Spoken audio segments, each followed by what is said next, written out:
কিছু নেই। আমরা যারা মধ্যবিত্ত নিম্নবিত্ত পরিবারগুলো থেকে আসি, আমাদেরকে একটা মাত্র জিনিস আমাদের কি করতে পারে, ভাগ্যের পরিবর্তন করতে পারে। সেটা কি? পড়ালেখা। তোমরা একজন বিখ্যাত, তোমরা তো আমেরিকার নাম শুনেছো সবাই, তাই না? সবাই স্বপ্ন দেখো না আমেরিকায় যাবে। সে আমেরিকা কিন্তু এত সুন্দর ছিল না। সে আমেরিকায় কালো মানুষদেরকে খুব বেশি নির্যাতন করা হতো, তাদেরকে মারা হতো। তো সেই আমেরিকায় একজন ভদ্রলোক ছিলেন, নাম ছিল লিঙ্কন দা আনন্দ। তিনি কি করলেন? তিনি হচ্ছেন জুতা সেলাই করতেন। জুতা সেলাই করা মানে কি? মুচি, তাই তো? জুতা সেলাই কাজ করে যে তাকে আমরা কি বলি? মুচি। তো তিনি মুচি, কিন্তু তিনি অনেক দূর বাড়ি থেকে, প্রায় অনেক দূর 12-14 মাইল হেঁটে গিয়ে একটা লাইব্রেরিতে বই পড়তেন। তার কিন্তু তোমাদের মতো স্কুল কলেজে যাওয়ার ওরকম সুযোগ ঘটেনি। এই বই পড়তে পড়তে পড়তে পড়তে তিনি অনেক জ্ঞানী হলেন। একসময় রাজনীতি শুরু করলেন। একসময় তিনি আমেরিকার সবচেয়ে সফল প্রেসিডেন্ট হচ্ছে তিনি। তাহলে তিনি পেশায় কি ছিলেন? মুচি ছিলেন। তার কোনো পড়ালেখা তোমাদের মতো আনুষ্ঠানিক পড়ালেখা ছিল না, কিন্তু তার কি ছিল? তিনি লাইব্রেরি থেকে বা বই থেকে প্রচুর জ্ঞান অর্জন করেছিলেন। তার ভাগ্য পরিবর্তিত হয়েছিল। তিনি আমেরিকার প্রেসিডেন্ট হয়েছিলেন। তিনি কালো মানুষদেরকে বলা হয় যে তাদের মুক্তি দিয়েছিলেন। এই যে আজকে স্বপ্নের দেশ আমেরিকা পরিণত হয়েছে ওইরকম একজন মানুষের জন্য। তাহলে বলো তো, পড়ালেখার কোনো বিকল্প আছে? তাহলে আমাদের জীবনকে সুন্দর করবার জন্য কি করতে হবে? পড়ালেখা।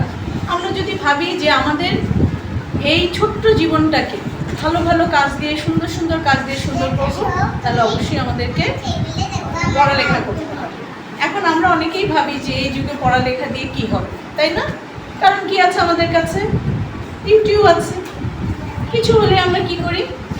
ইউটিউবে সার্চ। তো ঠিক আছে, ইউটিউবে যারা কন্টেন্টগুলো তৈরি করে তাদেরকেও কিন্তু কিছুটা পড়ালেখা করেই ওটা তৈরি করতে হয়, না হলে ওটার কোনো মূল্য থাকবে না, কেউ দেখবে না। তারপরে ইউটিউবে যে কন্টেন্টগুলো পায় সেই সবগুলো সবসময় এখানে একটা বিষয় আছে, ভিউ বাড়ানোর জন্য। কিন্তু তুমি তোমার বই যেটা পাবে সেখানে ভিউ বাড়ানোর কোনো বিষয় না। এটাতে মানুষের অনেক দিনের অভিজ্ঞতা, অনেক দিনের জ্ঞান অর্জনের ফসল থাকে। এই যে এখানে একটা দেখো, এখানে একটা আমরা তোমাদের জন্য বই নিয়ে এসেছি, বঙ্গবন্ধু মননের গল্প। তো এই যে বঙ্গবন্ধুকে যদি আমি না জানি, তাহলে কি আমি বঙ্গবন্ধু সম্পর্কে লিখতে পারবো? লিখতে পারবো না। তো বলো তো, বঙ্গবন্ধু কে ছিলেন?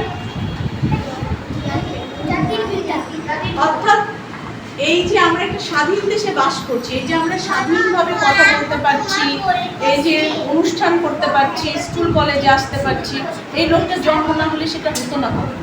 ঠিক আছে? এই ভূখণ্ডটা বাংলাদেশ নামে কখনোই পরিচিত হতো না যদি এই লোকটার জন্ম না হতো। তাহলে এই যে লোকটা, এই যে নাকি নিয়ে যে আমরা যে লিখেছেন, তাকে নিয়ে অনেক পড়তে হচ্ছে না, অনেক জানতে হচ্ছে না। তারপর আবার কি, যে জানাতে হবে। তাহলে জানানোর জন্য আমাদের কি লাগবে? ভাষা। তো যাই হোক, আমরা কি করবো? আমাদের ভাষাকেও কিন্তু খুব ভালোবাসবো। এবং আরেকটা বিষয় করবো যে এই যে আমরা এখানে, আমি গাইবান্ধার মানুষ, আমি যদি আমার গাইবান্ধার কথায় কথা বলি, তোমরা কেউ কিন্তু বুঝবে না। আমি কেন এটা বলছি? যেহেতু আমি বাংলার টিচার, সেই জন্য বলছি। আমি যদি গাইবান্ধার ভাষায় এখন একটা তোমাদেরকে জিজ্ঞেস করি, কিরই কেনকা আসিস, বুঝতে পেরেছো? হ্যাঁ, বুঝতে পারবে, কিন্তু একই কিন্তু বাংলা ভাষা। আবার তোমাদের এই ভোলার বা দৌলত খানের ভাষায় যদি আমাকে কেউ জিজ্ঞেস করে, আমার কিন্তু তাকিয়ে থাকতে হবে কি বলছে। অর্থাৎ এই আঞ্চলিক ভাষার কোনো দোষের কিছু নেই, এটা থাকবে, কিন্তু কোথায় থাকবে? ঘরে যেরকম আমাদের যা কিছু পোশাক পরি আমরা, সেটা একটু ছেঁড়া ময়লা হলে অসুবিধা নেই। কিন্তু আমরা যখন বাইরে বের হই, তখন আমরা কি করি? আমাদের সবচেয়ে সুন্দর পোশাকটা পরে বের হওয়ার চেষ্টা করি না? যেটা সবচেয়ে ভালো লাগে, ভদ্রস্থ লাগে। তো ওই যে আমাদের একটা প্রমিত বাংলা ভাষা আছে, সেটা কি? ওই ভাষা। সেই জন্য আমাদের কি করতে হবে? সুন্দর করে বাংলা বলারও চর্চা করতে হবে। ঠিক আছে?